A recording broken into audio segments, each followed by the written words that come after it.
तो महेश उपल साहब, राजन मैथ्यूज तो कह रहे हैं कि कमर्शियल लॉन्च होगा तो सारी चीजें होंगी वहां पर, और वो जो अभी है वो कमर्शियल लॉन्च ही है, उससे कम नहीं है। लेकिन महेश उपल साहब, आपको क्या लगता है जो सीएओआई का यहाँ स्टैंड है या जो टेलीकॉम कंपनियां हैं, क्या वाकई उनके लिए ये खतरे की घंटी बज चुकी है महेश उपल साहब, रिलायंस जियो का ये लॉन्च या कमर्शियल लॉन्च जब होगा तब? देखिए, इसमें ये तो किसी भी आपके पैनलिस्ट का व्यू नहीं है कि ये जो रिलायंस की एंट्री है कि ये मामूली सी चीज़ है या इससे किसी को भी कोई फ़र्क नहीं पड़ेगा। ये बहुत ही इम्प्रेसिव और बड़ी एम्बिशियस एंट्री है, और इससे जितने भी प्लेयर्स हैं उनको इसका नोट लेना पड़ेगा, इससे उनको रिस्पॉन्ड करना पड़ेगा।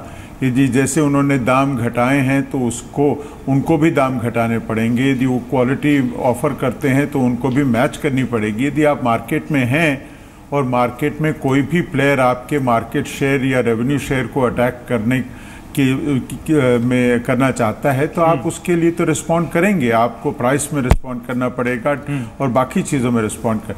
तो मुझे कोई इसमें शक नहीं है, और मैं राजन मैथ्यूज जो कह रहे हैं वो भी ठीक है कि जब एक बार ये सर्विस कमर्शियली लॉन्च हो जाएगी या हो चुकी है तो अब ये सब MNP, मोबाइल नंबर पोर्टेबिलिटी या IUC के इश्यूज जो हैं वो उम्मीद है वो रूल्स बेस्ड तरीके से सॉर्ट आउट होंगे। ऑपरेटर्स चाहे भी उन बाध्य हैं, वो भी कंस्ट्रेंड हैं कि जो भी रूल्स हैं उसको फॉलो करना पड़ेगा सबको। ओके, तो मुझे कोई इसमें कोई मेरे साथ TS हरियर भी हैं। TS, मैं आता हूं सर आपके पास। मेरे पास एक क्वेश्चन था क्वालिटीज जुड़ा हुआ, लेकिन TS हरियर बहुत देर से जुड़े हुए हैं। मैं TS हरियर से एक क्वेश्चन लेना चाहता हूं। TS हरियर, क्या कोई ऐसी स्टडी है सर टेलीकॉम इंडस्ट्री की, क्योंकि ये बिजनेस बड़ा अलग ही बिजनेस है, यहाँ पर टैरिफ, यहाँ पर रेट कम किया जाता है और ज्यादा से ज्यादा कस्टमर बेस बढ़ाने की कोशिश होती है। क्या कोई ऐसा आपके पास स्टडी है TS हरियर साहब जिसमें ये हो कि रिलायंस जियो की जो स्ट्रैटेजी है ये आगे चलकर किस तरह इनकी सस्टेनेबिलिटी के लिए कितनी काम आएगी? और जैसा कि आपने कहा कि 2020 तक तो शायद सभी ये सोच रहे हैं कि ये प्रॉफिट में नहीं होंगे, या ये 2020 तक ये अपने रेवेन्यू के बारे में सोच भी नहीं रहे होंगे। तो कोई ऐसी स्टडी है कि आगे चलकर ये जो बिजनेस बिहेवियर है ये चेंज होता है, टैरिफ बदलते हैं, या कंपनी को अपनी स्ट्रैटेजी या इकोनॉमिक जो पॉलिसीज हैं वो चेंज करनी पड़ती हैं? कोई ऐसी study?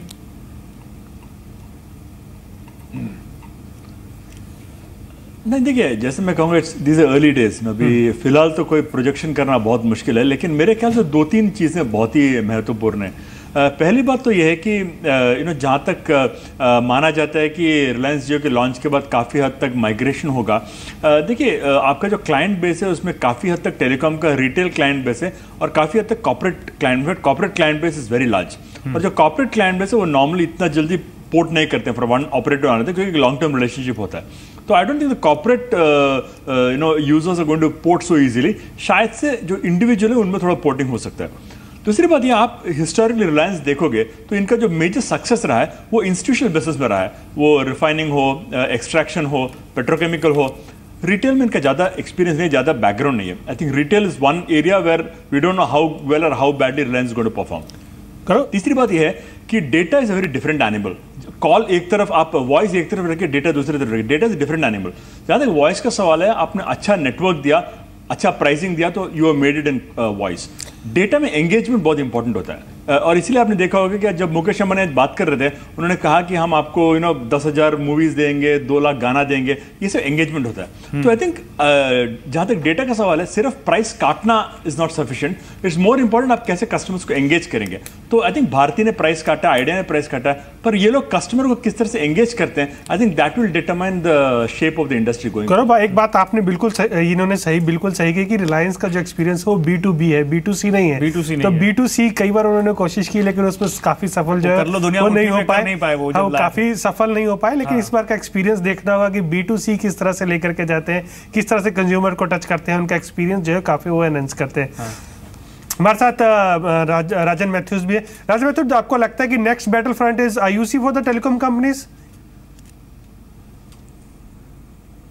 I don't think that is going to be a battleground if both sides of the equation agree that they are in commercial service. Once that is agreed, I think the whole interconnect matter can be resolved very quickly. If you're talking about interconnect, I'm talking about IUC interconnect usage charges. IUC I'm talking about. I'm talking about IUC, interconnect uses charges. I think the next better ground will be that for the telecom companies. So yes, between the new entrants and the incumbents and some of the other operators, like for example Telenor and other members, Aircel for example, in our membership, they have different points of view in terms of what ought to be the pieces that are used to calculate the cost for determining the interconnect charges. So I think this, I don't see it as a battle, but I think there will be a very robust discussion with the TRAI on what is the appropriate cost structure that must be used to determine what the interconnect charges. What our point of view is that it cannot be zero. And I think the data that has been provided by TRAI shows that in a calling party pays regime, no country has zero interconnect charge. Even in the UIP network, even in the VoIP network, so VoIP network, even if there is a VoIP is only a technology that is used, but because it's VoIP, it doesn't mean that the cost structure, please look at the components of the cost structure. Spectrum.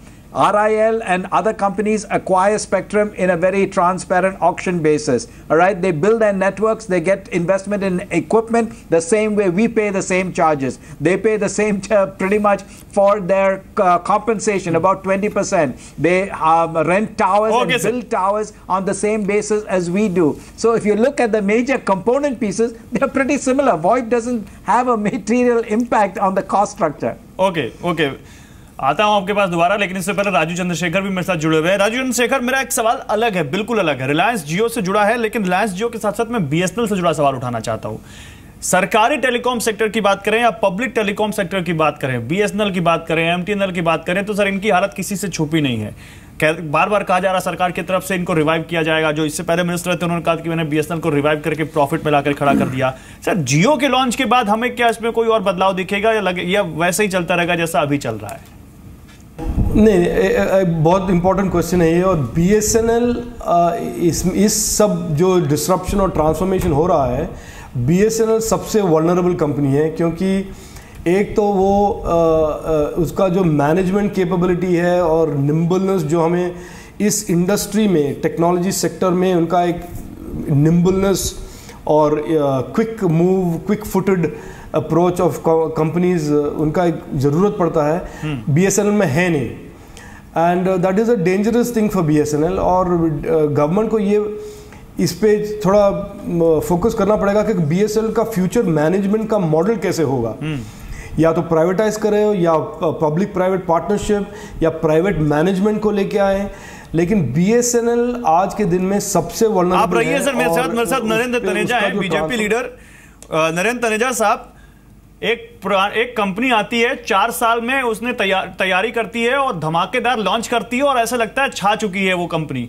और एक company जो इतने सालों से काम कर रही है, सरकार का सपोर्ट है, सरकार का इतना बड़ा इंफ्रास्ट्रक्चर है, लेकिन उसके बावजूद घिसट के चल रही है। सर राजीव चंद्रशेखर साहब जो बात कर रहे हैं उस बात को आगे बढ़ाते हुए कि जियो आएगा तो मुझे लगता है कि बीएसएनएल के कस्टमर सबसे ज्यादा पोर्ट कर जाएंगे उधर। क्या लगता है सर, बीएसएनएल को क्या इसी तरह देखेंगे हम, या जियो का एक उदाहरण ले सामने और इसी से अब शायद बीएसएनएल को कुछ उभार सके? देखिए, पहली बात तो मैं ये कहना चाहूंगा, जो डिजिटाइजेशन है, डिजिटल इंडिया, कुल मिलाकर के किसान हो, गरीब आदमी हो, मजदूर हो, उसके हाथ में भी इंटरनेट, उसके हाथ में भी इंटरनेट आए, ये तो हम चाहते हैं। वो प्राइवेट सेक्टर कर रहा है, वोडाफोन कर रही है, एयरटेल कर रहा है, रिलायंस जियो कर रहा है या टेलीनूर कर रहा है, बहुत अच्छी बात है।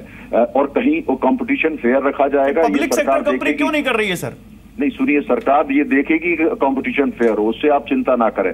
लेकिन बीएसएनएल की बात है, देखिए अब मैं राजनीतिक स्टेटमेंट नहीं देना चाहता, लेकिन बीएसएनएल को एक रणनीति के तहत कमजोर किया कांग्रेस पार्टी ने। आप उठा करके देखिए, पिछले यूपीए 2 के टाइम में बीएसएनएल को कैसे कमजोर किया गया। हम उसको वापस ला रहे हैं। बीएसएनएल पहले टाइगर था, हम उसको दोबारा टाइगर बनाएंगे। वो जनता की कंपनी है और बीएसएनएल के जो पूरा उसका जो टाइगर इसकी स्पेसीज तो एक्सटिंक्ट दिखती है, अब तो एक्सटिंक्ट स्पेसीज का टाइगर दिखता है। और उसको देश में टाइगर्स बड़े हैं, लेकिन बीएसएनएल के कंज्यूमर देख ले तो शायद घटे होंगे। उसको रीवर्क हम लोग कर रहे हैं, उस पर काम शुरू हुआ है और जो देखिए 5 साल 6 साल जिसको एक रणनीति के तहत कांग्रेस ने कमजोर किया, उसको हम पूरा मजबूत कर रहे हैं। मेरे साथ कांग्रेस लीडर नहीं है कोई, तो मैं कांग्रेस से तो इस पर रिएक्शन नहीं ले पाऊंगा, लेकिन असीम मेरे साथ जुड़े हुए हैं। सीधी सी बात है, सरकार काफी कोशिश कर रही है कि रिवाइव हो जाए, लेकिन लगता नहीं है। जिस तरह से कंपनी, एक रिलायंस जियो बड़ी कंपनी आ गई है मार्केट में, आपको मुझे नहीं लगता कि ज्यादा सर्वाइव कर पाएगी। एमटीएनएल का तो खासतौर पे कि मुझे नहीं लगता कि ज्यादा दिन सर्वाइव कर पाएगी। सिंगल साहब से बड़ी कंपनी है तो शायद हो सकता है। मैं बीके लंबा वक्त लगेगा चाहता हूं, बीके सिंगल साहब इस बात को अच्छे तरीके से समझते हैं। बीके सिंगल साहब, इस बारे में आप कुछ कहना चाहेंगे? देखिए, जो बीएसएनएल का हाल है, चाहे वो, मैं राजनीतिक स्टेटमेंट नहीं देना चाहता हूं, जब तक वहां बीएसएनएल की गवर्नेंस इंप्रूव नहीं होगी तब तक बीएसएनएल का उद्धार नहीं हो सकता। जब तक ये संचार भवन से कंपनी चलेगी, इसका उद्धार नहीं होगा। मैं एक छोटा सा आपको उदाहरण देता हूं। क्या सुनील मित्तल या वोडाफोन जब इक्विपमेंट का ऑर्डर करना चाहते हैं या कोई टेक्नोलॉजी लाना चाहते हैं, उनको क्या संचार मंत्रालय का परमिशन चाहिए? जी नहीं। लेकिन वो बेचारा सीएमडी बीएसएनएल जो है, वो under secretary, deputy secretary, additional secretary के इधर उधर भाग रहा है। बीएसएनएल का डिजास्टर तो शुरू हो गया था। चलिए गौरव, हम कभी बीएसएनएल के बारे में फिर बात करेंगे। मुझे लग रहा है हम टॉपिक से भटक रहे हैं अपने। मैं भी हम जिस टॉपिक पे हम बात कर रहे हैं, बीके सिंगल साहब को 1 मिनट देते हैं। बीके सिंगल साहब, अपनी बात जल्दी से सम अप कर दीजिए, जल्दी से। 1 मिनट नहीं, 10 सेकंड। सी, बीएसएनएल का उधार जो है, जब तक गवर्नेंस इंप्रूव नहीं होगी, बीएसएनएल का उधार नहीं हो सकता। ठीक है, और वो है बोर्ड। बीएसएनएल के उधार पे आप बात करेंगे सर फिर कभी। आज रिलायंस जियो के उभार की बात कर रहे हैं, लॉन्च की बात कर रहे हैं, तो इसकी बात करते हैं। समय कम है, कंज्यूमर के एंगल से बात करते हैं। असीम, कंज्यूमर को क्या मिलेगा? लेकिन कंज्यूमर के एंगल से कहिए या बीएसएनएल के एंगल से कहिए, अगर ये एक्शन जल्दी नहीं लिया गया तो सबसे बड़ा दबाव जो है वो बीएसएनएल पे पड़ सकता है। मैं ये नहीं कहता हूँ पड़ेगा। तनेजा जी कुछ रिस्पॉन्ड कर रहे हैं, सुन देते हैं क्या कह रहे हैं। सुनिए सिंगल साहब, इसके एक्शन पे काम शुरू। सरकार की पूरी नीति है ये, और बिल्कुल तय है, और ऊपर से नीचे सरकार ने तय किया है। बीएसएनएल को मजबूत कंपनी के रूप में पेश किया जाएगा। हम कंपटीशन चाहते हैं, पब्लिक सेक्टर कंपनी का अलग रोल होता है और उस रोल को बरकरार रखा जाएगा। हमारे देश में अभी भी गरीब लोगों की संख्या, गरीब कंज्यूमर की बहुत ज्यादा है, और बीएसएनएल को इसीलिए मजबूत किया जा रहा है। ठीक है सर, बीएसएनएल से थोड़ा अलग आते हैं। बीएसएनएल का क्या हो रहा है हम देख रहे हैं, और बीएसएनएल पर एक दिन वादा है, आपसे फिर बात होगी और डिटेल में बात होगी और फैक्ट्स के साथ बात होगी। लेकिन सर एक बात बताइए, डिजिटल इंडिया आपका सपना है, और अभी बात करें तो करीब 45 से 46 करोड़ इंटरनेट यूजर हैं हमारे देश में, और 100 करोड़ का देश हो चुका है। आपको लगता है जियो इसमें हेल्प करेगा डिजिटल इंडिया में? देखिए, मेरा ये मानना है, जिस हिसाब से कंपनी बात कर रही है, रिलायंस जिस हिसाब से वो एम्बिशियस प्लान लेकर के आए हैं, जिससे कि टेक्नोलॉजी को लाने की बात कर रहे हैं, और जितनी पूंजी उन्होंने उसके लिए लगा करके रखी है, अगर वो, देखिए पूंजी का कोई धर्म नहीं होता और पूंजी का कोई प्राइवेट या पब्लिक सेक्टर की जैसी चीज नहीं होती। अगर वो सुविधा आम आदमी को मिलती है, और वो आदमी जिसके हाथ में इंटरनेट नहीं है और दूर दराज में बैठा है, वो किसान दूर दराज में बैठा है, वो टेक्नोलॉजी यूज कर पा रहा है इंटरनेट की, तो बहुत अच्छी बात है। अब जिस हिसाब से ये अनाउंस कर रहे हैं तो लगता है कि ये कामयाब होना चाहिए। लेकिन अब जैसे मैंने कहा कि भाई रिटेल के आपके कुछ स्कोप एनालिस्ट में ये प्रश्न उठाए हैं कि भाई जहां तक कंज्यूमर और रिटेल की बात है, रिलायंस का अभी तक का इतिहास बहुत अच्छा नहीं रहा है, लेकिन हमारा मैं ये देख उसका हमें भी इंतजार करना पड़ेगा। लेकिन जितनी बड़ी रिस्क वो ले रहे हैं और जितनी पूंजी लगा रहे हैं, और टेक्नोलॉजी जो है वो अपना गेम खेलती है, और कंज्यूमर भारत में तैयार है। भारत में डिजिटाइजेशन को लेकर के जो हम भी पुश कर रहे हैं, और भारत का जो आम आदमी है वो भी चाहता है उसके हाथ में इंटरनेट हो, तो सफल तो होना चाहिए। ओके, थैंक यू सर आपको वहां से जुड़ने के लिए। मिस्टर मैथ्यूज, मैं अब आपके पास आऊंगा और कंज्यूमर के लिहाज से कुछ ऑफर्स में जो रिलायंस जियो दे रहा है वो बताऊंगा। उसके बाद मैं आपसे रिएक्शन लूंगा कि आप इस पे क्या कहते हैं। सबसे बेहतरीन network with cheapest data pack, finest data network with cheapest data pack, 4G phone in 2999, Jio connection on Aadhaar in 15 minutes, Jio app in 15,000 rupees free to subscriber, 10 plans in Jio prices. Deepavali, Holi, New Year, there will be no extra charge. Same charges will be applicable on festivals. Special discount for students. Welcome offer, app service free. Platinum service more finer services to customers. Do you think these offers, these services and these charges will impact on other telecom companies, and these offers will attract a lot of customers to Jio? What's your take on that, sir? So I think those are very, very important and compelling price points and offerings to the end consumer. So I think they will be very, very attractive to the end user and consumer. So I think the competition and the incumbent operators are going to really have to increase and improve their performance on the network in terms of profitability, in terms of the affordability factor, in terms of the content that they afford, ease of doing business. I think all of these areas which have been highlighted by Reliance Jio are going to be very, very important. And I think unless the incumbent operators move up and begin to start offering similar types, I think it would be very difficult to continue to hold on to customers in the face of this offering. But it's doable. You are so into, you're saying two things, sir. You are saying that these offers are very good, and again you are, at the same time you are saying that that is very difficult to sustain on these offers. But one thing Mr. Ambani said in his statement today, that Jio launch, and after launching Jio, India will improve on ranking of telecom sector. Do you think it will? I want to say, I want to ask, how much that will help to customers if ranking is going up?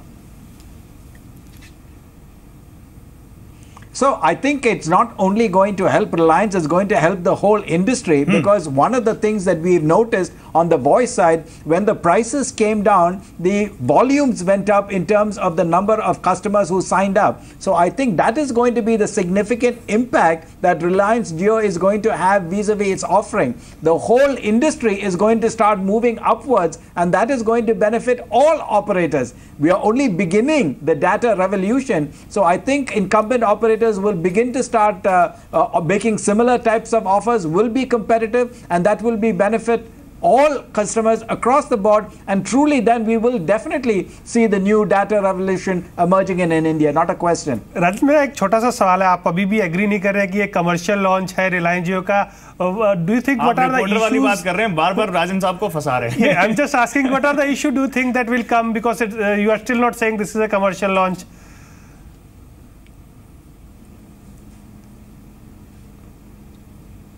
Rajan? Hello, Asim, are you asking me? Yeah, I'm asking you. Okay, I think one of the areas that we have highlighted, Asim, one of the points that we have said is that there seems to be some level of grey, because Mr. Ambani said that September 5th, they are going to have a wide offering. Anybody can buy these services, and December 31st will be another rollout. So in this time period, everything is going to be given away free. So are we in commercial service as the incumbent operators allege, or are we still in trial? I think that needs to have a definitive answer. And so who will answer that, sir? Who will answer that? Whether telecom companies, or whether Reliance Jio, whether Department of Telecom, whether TRAI, or whether PMO? Who will answer that? Because you have gone to every place and you haven't received any answers so far. So ideally, this is a matter that should be resolved between RIL Jio and the incumbent. Okay, sir. Thank you very much, sir. Sorry, I'm disturbing you, but समय खत्म हो चुका है. Thank you very much, and thank you all of you. आप सभी का बहुत शुक्रिया हमारे साथ जुड़ने के लिए. असीम, तो कुल मिलाकर रिलायंस जियो ने खलबली मचा दी है. धमाकेदार लॉन्च का ऐलान हुआ है. लॉन्च भी धमाकेदार ही होगा, ऑफर ही बहुत धमाकेदार है. दूसरी टेलीकॉम कंपनियां, साथ ही सरकार, क्योंकि पब्लिक सेक्टर कंपनी बीएसएनएल और एमटीएनएल ही बहुत खस्ता हालत में है. क्या करेंगे, इस पर सबकी नजर बनी हुई है, और हमारी नजर भी इस पर बनी हुई है. लगातार हम आपको इस बारे में बताते रहे, और इस डेटा ग्रीक के बारे में आपको आगे भी बताते रहेंगे. The great telecom war, big story big debate में आज बस इतना.